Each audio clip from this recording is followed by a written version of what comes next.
చేస్తూ మాట్లాడుతూ ఉన్నాం. ఇక్కడ ఉన్నటువంటి ప్రభుత్వ పెద్దలకేమో బీజేపీ మీద మాట్లాడేటటువంటి దమ్ము ధైర్యం లేదు, మాట్లాడతలేరు ఒక్కరు. మేము గమనిస్తూ ఉన్నాం గడిచిన కొన్ని రోజులుగా. నిన్ననే కిషన్ రెడ్డి గారు స్వయంగా బొగ్గు బావులను వేలానికి పెడతామని చెప్పి మాట్లాడితే ఇప్పటిదాకా కాంగ్రెస్ పార్టీకి సంబంధించిన ఒక్క నాయకుడు మాట్లాడలేదు. మరి ఎందుకో బీజేపీ వాళ్ళ మీద మాట్లాడాలంటే కాంగ్రెస్ పార్టీ నాయకులకు లాభం నడుస్తున్నాయో మాకు అర్థమవుతలేదు. నేను కిషన్ రెడ్డి గారిని కూడా డిమాండ్ చేస్తూ ఉన్నా, మీరు కేంద్రంలో బొగ్గు గనుల శాఖ మంత్రి అయ్యారు, మేము సింగరేణి ప్రాంతం నుంచి ఉన్నటువంటి వాళ్ళం. మా సింగరేణి బొగ్గు బావుల్ని వేలానికి పెట్టకుండా సింగరేణి సంస్థకి అప్పచెప్పాలని మేము కిషన్ రెడ్డి గారిని కూడా డిమాండ్ చేస్తూ ఉన్నాం. ఇవాళ రాష్ట్రంలో నేను మళ్ళీ చెప్తా ఉన్నా, పాలన పడకేసింది, అదుపు తప్పింది, గాలి కొదిలేసిర్రు. వేరే పనుల్లో ముఖ్యమంత్రి మంత్రులు బిజీగా ఉన్నారు. ఇవాళ విద్యా వ్యవస్థ విద్యా సంవత్సరం ప్రారంభమైన తర్వాత కూడా అస్తవ్యస్తంగా ఉంది. వ్యవసాయ రంగం దానికి సంబంధించి కూడా సమీక్షలు లేవు, క్షేత్రస్థాయిలో పరిశీలనలు పనులు లేవు. కాబట్టి అది కూడా గాలి కొదిలేసినారు. శాంతి భద్రతలు రాష్ట్రం మొత్తంలో అదుపు తప్పినాయి. హైదరాబాద్ లాంటి విశ్వనగరం ఇవాళ రేవంత్ రెడ్డి పుణ్యమాని విషాద నగరంగా తయారైపోయింది. దాని ఫలితమే కొన్ని సంస్థలు కూడా వెళ్ళిపోతా ఉన్నాయి. బాధ అనిపిస్తూ ఉంది. హైదరాబాద్ నుంచి కార్నింగ్ లాంటి సంస్థ 1000 కోట్ల పెట్టుబడి పెడతామని ముందుకు వచ్చినటువంటి సంస్థ ఇవాళ అది తమిళనాడుకి వెళ్ళిపోయింది.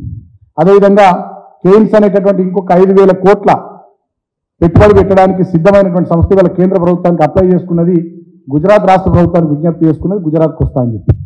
ఇటీవల గత ప్రభుత్వ హయాంలో మా కేసీఆర్ గారు కేటీఆర్ గారి నాయకత్వంలో ఏవైతే ఇన్వెస్ట్మెంట్స్ ఇక్కడికి వచ్చినాయో, హైదరాబాద్ సేఫెస్ట్ డెస్టినేషన్, ఇక్కడ మంచి పవర్ ఉంది, వాటర్ ఉంది, ఇన్ఫ్రాస్ట్రక్చర్ మంచిగా క్రియేట్ అయ్యింది, లా అండ్ ఆర్డర్ మంచిగా ఉంది, కాబట్టి ఇక్కడ మంచిగా ఇన్వెస్ట్ చేయొచ్చు అనేటటువంటి ఆలోచనతో ఏ గ్లోబల్ ఆర్గనైజేషన్స్ అయితే ఇన్ అండ్ అరౌండ్ హైదరాబాద్ వచ్చినాయో ఇవాళ ఒకదాని ఇంకొకటి రేవంత్ రెడ్డి ప్రభుత్వం యొక్క వైఫల్యం వల్ల, ముఖ్యమంత్రిగా హోంమంత్రిగా రేవంత్ రెడ్డి విఫలం కావడం వల్ల ఆ సంస్థలు కూడా ఇవాళ వేరే రాష్ట్రాల దిక్కు చూస్తున్నటువంటి పరిస్థితి కనబడతా ఉంది. కాబట్టి నేను ఇప్పటికైనా మళ్ళీ నేను కోరుతా ఉన్న ముఖ్యమంత్రి గారిని, పాలన మీద దృష్టి పెట్టండి.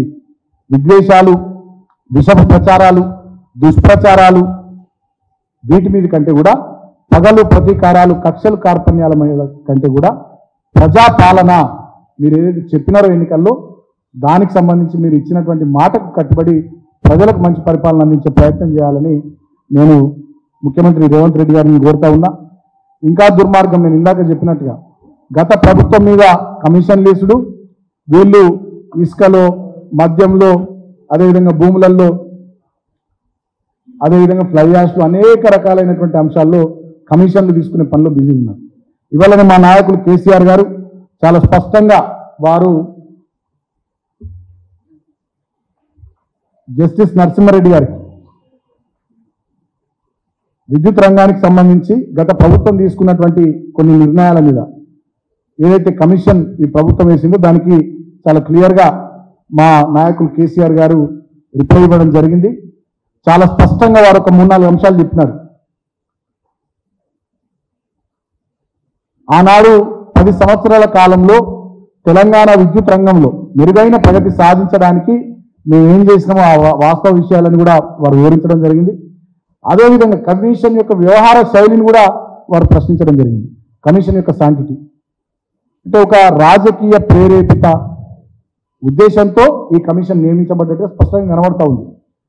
ఫైనల్ రిపోర్ట్ ఇవ్వకముందే వారు నరసింహారెడ్డి గారు ప్రెస్ మీట్ పెట్టి ఇష్టం వచ్చినట్టుగా స్టేట్మెంట్లు ఇవ్వడం వారి ఉద్దేశాన్ని చాలా స్పష్టంగా తెలియజేస్తుందంటూ కూడా దీంట్లో పేర్కొనడం జరిగింది.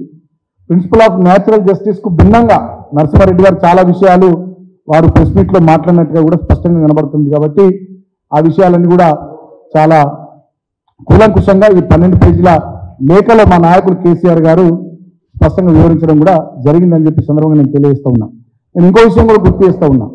మా ప్రభుత్వం ఆనాడు మేము చేసుకున్న ఒప్పందాలు, కొత్తగా మేము నిర్మించినటువంటి థర్మల్ పవర్ ప్లాంట్లన్నీ కూడా BHEL లాంటి సంస్థకి ఇచ్చినాం. మేము ఒప్పందం చేసుకున్నది కూడా ఛత్తీస్గఢ్ ప్రభుత్వంతో, government to government activity Chhattisgarh ప్రభుత్వంతో మేము ఒప్పందం చేసుకున్నాం. అదేవిధంగా BHEL లాంటి సంస్థ దేశ నవరత్నాల్లో ఒకటైనటువంటి సంస్థ. ఆ సంస్థ చాలా పెద్దది. ఇవాళ ఆ సంస్థకు మేము పనులు అప్పచెప్తే దాంట్లో జరిగిపోయినట్టుగా కమిషన్ వాళ్ళు మాట్లాడడం అంటే, ఈ ప్రభుత్వం పత్రికలకు, మీడియాకు ఇష్టం వచ్చినట్టుగా లీకులు ఇవ్వడం అంటే BHEL ప్రతిష్టను దెబ్బతీయడం కూడా అవుతుంది. భారతదేశ నవరత్న కంపెనీలో ఒకటైనటువంటి BHEL కు చాలా చరిత్ర ఉన్నది. రేవంత్ రెడ్డి గారికి పెద్ద చరిత్ర లేకపోవచ్చు, అంటే ఆయనకున్న చరిత్ర వేరు, BHEL లాంటి చరిత్ర ఆయనకు లేకపోవచ్చు. సో ఆ సంస్థకు ఉన్నటువంటి చరిత్ర 65,000 కోట్ల అసెట్స్ ఉన్నటువంటి సంస్థ, 25,000 కోట్ల ఈక్విటీ ఉన్నటువంటి సంస్థ, దాదాపు 30,000 మంది 29,800 మంది ఉద్యోగులు ఉన్నటువంటి సంస్థ, కేంద్ర ప్రభుత్వానికి సంబంధించినటువంటి 63% వాటా కలిగినటువంటి సంస్థ. ఆ సంస్థ ప్రతిష్టను దెబ్బతీసే విధంగా పేపర్లకు లీక్లు ఇవ్వడం, మీడియాకు లీక్లు ఇవ్వడం, కమిషన్ వాళ్ళు ఇష్టం వచ్చినట్టుగా దాంట్లో జరిగిపోయిందనే దూరంతో మాట్లాడడం అంటే డెఫినెట్గా BHEL సంస్థ ప్రతిష్టను కూడా దెబ్బతీయడం ఉంటుంది. దానివల్ల BHEL షేర్ వాల్యూ కూడా పడిపోయేటటువంటి అవకాశం ఉంది. సో అది కూడా డెఫినెట్గా ఆ సంస్థకు భారీ నష్టాన్ని తెచ్చేటటువంటి ఆస్కారం ఉంటుంది. కాబట్టి కొన్ని విషయాలు మాట్లాడే ముందు, కొన్ని లీకులు ఇచ్చే ముందు 1కి 10 సార్లు దేశ హితం దృష్టిలో, సమాజంలోని ప్రజల దృష్టిలో, ఉద్యోగుల దృష్టిలో రేపు ఏం జరుగుతుందనేటటువంటి ఆలోచనతో కూడా ఈ ప్రభుత్వం మసులుకుంటే మంచిగా ఉంటుందని చెప్పి సందర్భంగా నేను తెలియజేస్తూ, ఈ కమిషన్ గురించి నేను ఎక్కువ తక్కువ మాట్లాడదలుచుకోలేదు. మీకు అందరూ కూడా తెలుసు, సోషల్ మీడియాలో ఆల్రెడీ నడుస్తూ ఉంది. ఆ కమిషన్కు ఉన్నటువంటి శాంటిటీ ఏంది, గతంలో వాళ్ళు ఏం చేసిరు, ఎట్లున్నారు, ఏంది, ఇంకా అన్ని సోషల్ మీడియాలో నడుస్తూ ఉన్నాయి. గతంలో ఇందిరాగాంధీ మీద కూడా కమిషన్లు పడ్డాయి, వారు ప్రభుత్వం నుంచి దిగిపోయిన తర్వాత అద్వానీ గారి మీద కూడా కమిషన్లు వచ్చినాయి, కరుణానిధి గారి మీద, జయలలిత గారి మీద, చాలా మంది ముఖ్యమంత్రుల మీద కూడా కమిషన్లు వచ్చినాయి.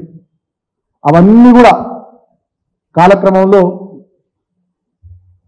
రాజకీయ ప్రేరేపితమైనటువంటి కమిషన్లుగానే మిగిలిపోయినాయి. డెఫినెట్గా ఇది కూడా ఒక రాజకీయ ప్రేరేపితమైనటువంటి కమిషన్గానే మేము చూస్తూ ఉన్నాం. అది స్పష్టంగా వాళ్ళ మాటల్లోనే, వాళ్ళ చేతల్లోనే కనబడతా ఉంది. ఇటువంటి వాటితో గత ప్రభుత్వంలో తెలంగాణ సాధించినటువంటి ప్రగతిని, తెలంగాణ సాధించిన విజయాల్ని తక్కువ చేసి చూపిస్తాం అనుకుంటే అది సూర్యుని మీద ఉమ్మేసినట్టు అయితే తప్ప ఇంకోటి కాదని నేను రేవంత్ రెడ్డి ప్రభుత్వానికి తెలియజేస్తూ ఉన్నాను.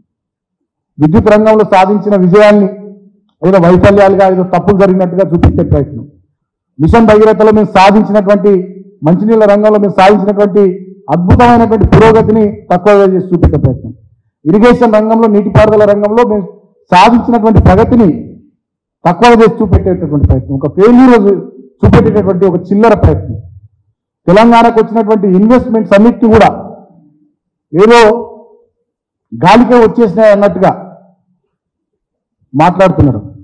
వాళ్ళు చేసింది ఏం లేదు, అది వచ్చినాయి. మరి మీరేం చేస్తున్నారు? ఇప్పుడు ఎందుకు వస్తలేవు? నేను అడుగుతా ఉన్నా. ఐటీ శాఖ మంత్రి శ్రీధర్ బాబు గారిని అడుగుతా ఉన్నా, ముఖ్యమంత్రి రేవంత్ రెడ్డి గారిని అడుగుతా ఉన్నా. మేము ఏం చేయండి, ఇన్వెస్ట్మెంట్స్ ఆనాడు వచ్చుంటే 10 ఏళ్లలో, మరి ఇప్పుడు 6 నెలల్లో కూడా రావాలి కదా. కొత్తగా కార్మిక సంస్థ తమిళనాడుకు 1000 కోట్ల సంస్థ ఎందుకు తరలిపోతా ఉంది?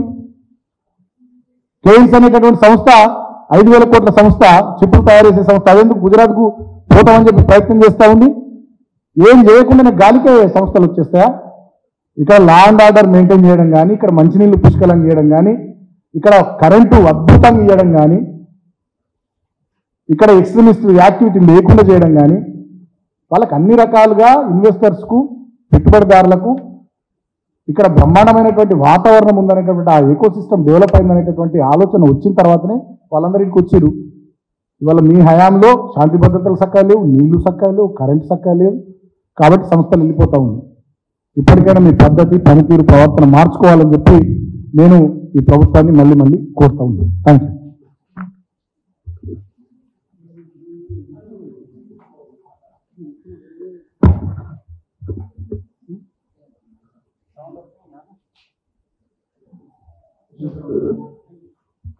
Thank you.